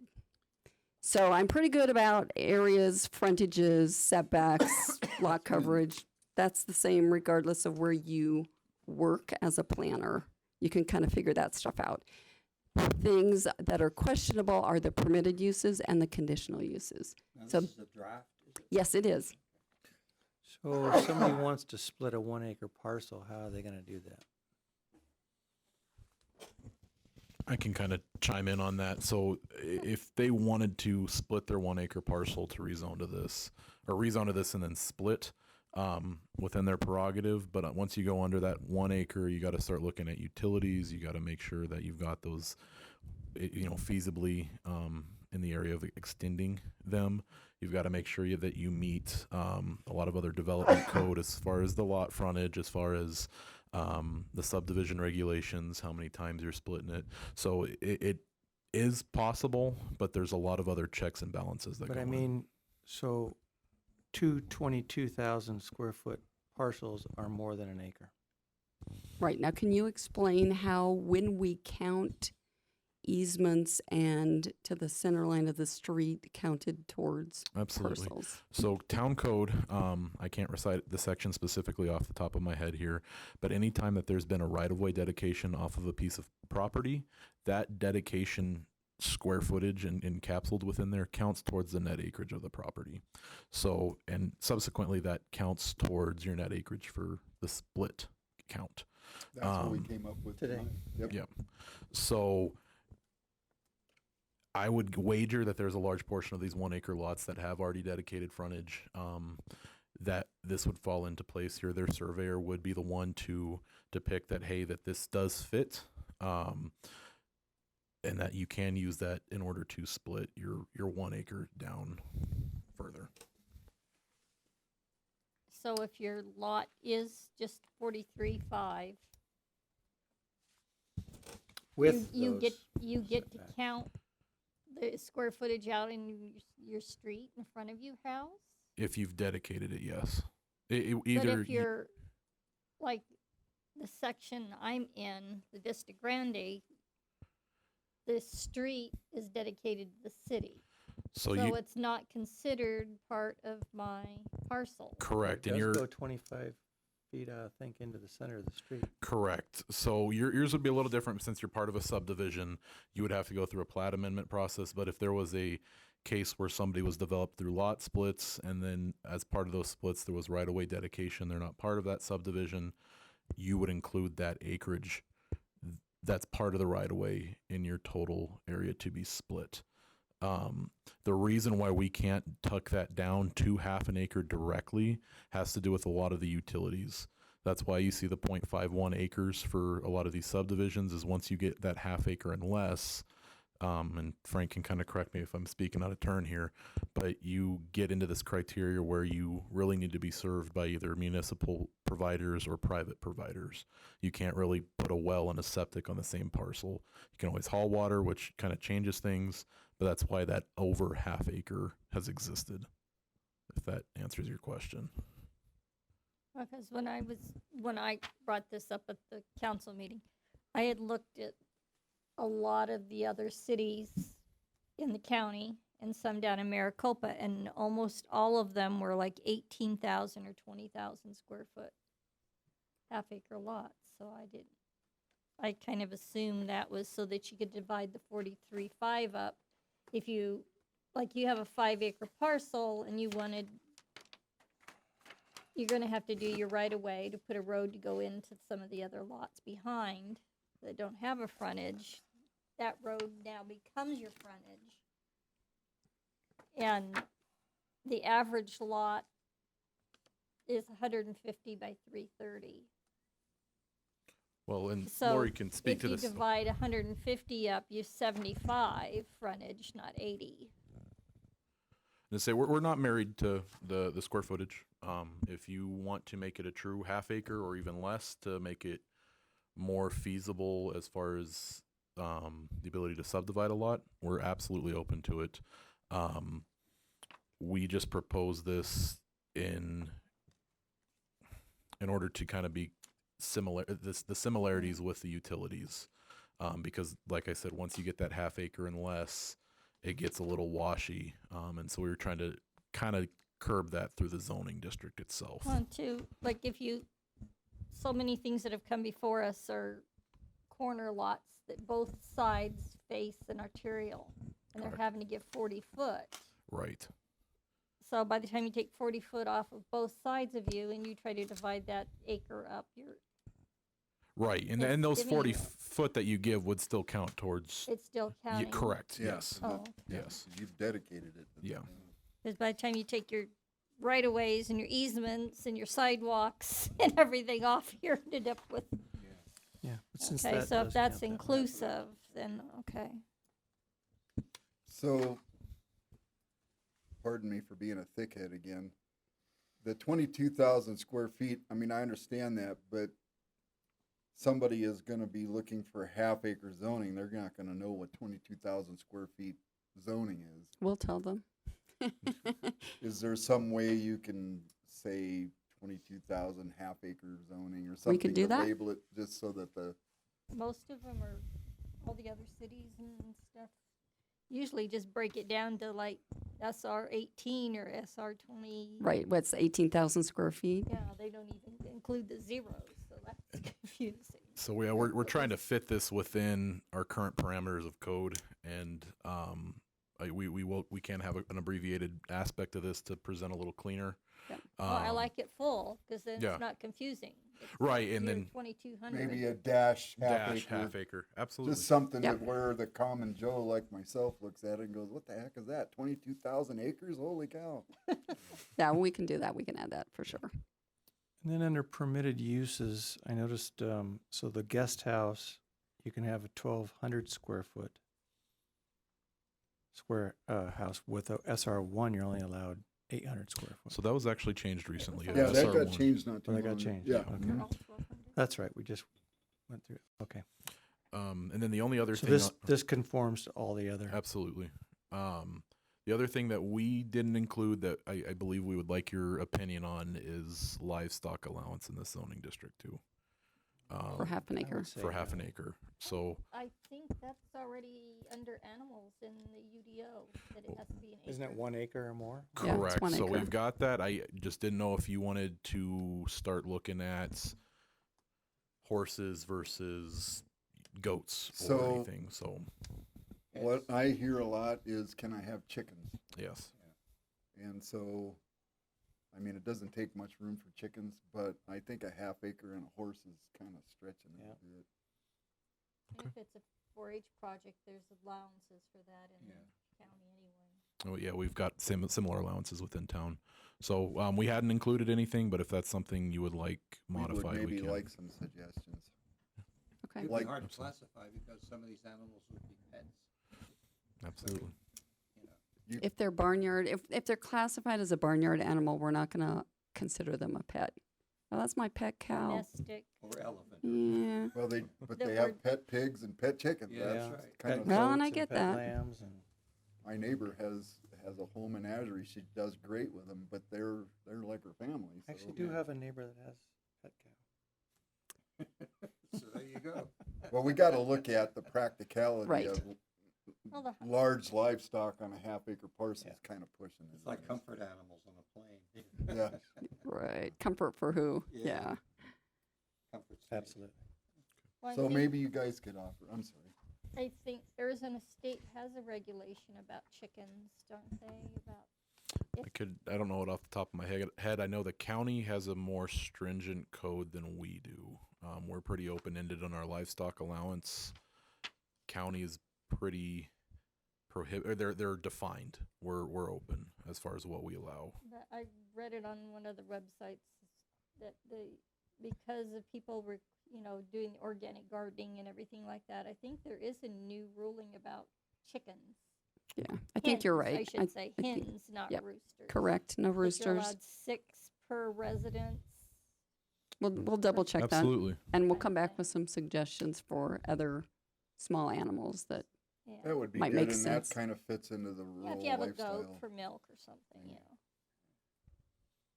So that is that's all I had for you tonight. Can I ask you a question Yes. about the bed and breakfast operations? Some of these Airbnb things, that the operations, and some of them are owned by corporations or companies. Is there any stipulation or limitation where residents can only be owned by, or can be only owned or run by a single person or family and not owned by a company? There is state law on that.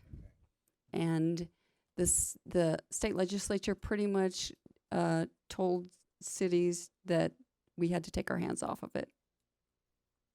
So they have regulations in the ARS, and we don't get to make new ones. That was quite a while back. Yeah, it was about 3 years ago. Yeah. Yeah, I think because of Paradise Valley, there were issues with party houses and other stuff going on. And I mean, that's a really exclusive area to have obnoxious,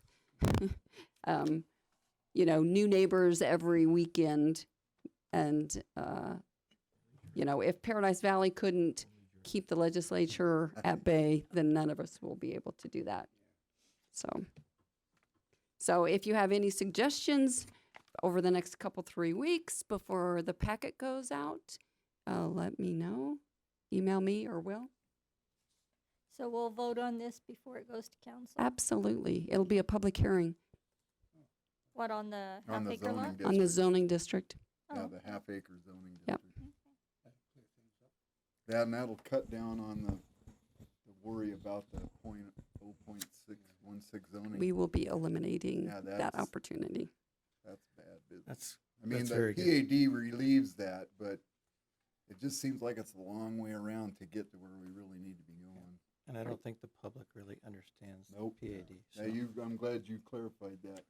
We barely understand. One possible suggestion on the staff report. So I really like how you put the suggested motion. I searched for it tonight because I was used to, you used to put it at the end too. Correct. And I'm just wondering if you might consider that also putting it at the end. Absolutely. That's we made a note. Because It's you're already going done. through the pages, Yeah. you're at the end, and then you got to backtrack. so. Absolutely. It's stressful enough making the motion without. Yeah, it having used to have a look at box it. around it. We'll That's get what I a was looking at box. the Yeah. box. Would you prefer it before our signatures or after our signatures on that page? That doesn't really matter, no. Because we There's have something to- public comments received, we have the attachments list, and then we have who prepared, who approved. So we could do it after the signatures. That's fine, just something to catch Okay. our attention Gotcha. at the end there. Yeah, and put the box around it and just make it as easy to spot when you're reading through. Flashing lights. Well, actually, you know, while the meeting's going on, I'm making edits on things, and that was one of the edits that I made on Will's staff report, because I didn't have the staff report, so I leaned over and said, we need to do something different with this because it's not as obvious as I was hoping that it would be. So thank you for working through that with us today. You've helped make it a better process, and we'll come back with some tweaks on it at our next meeting.